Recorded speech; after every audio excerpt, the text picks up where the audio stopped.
udah nggak usah bikin label, udah. Aku bilang gitu, gue mau ke Bandung, terserah deh di Bandung gue mau jadi gembel atau apa, ngelem apa juga terserah dulu gitu. Rizky Febian sempat jadi gembel saat Lina Jubaedah meninggal, luntang-lantung gegara karir merosot.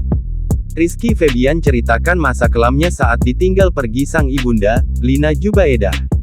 Mulai dari karirnya merosot hingga luntang-lantung di Bandung. Rizky Febian baru-baru membagikan lika-liku kehidupannya di masa lalu.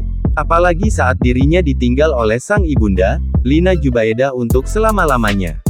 Kala itu, Rizky Febian mengalami krisis hingga membuat perusahaan label musiknya jatuh.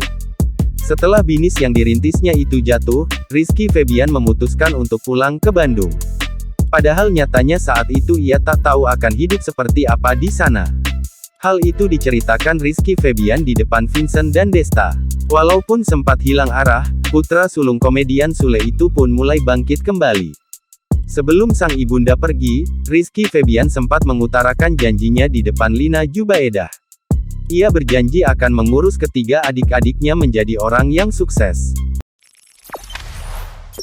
Jangan lupa subscribe, share, komen, dan like ya.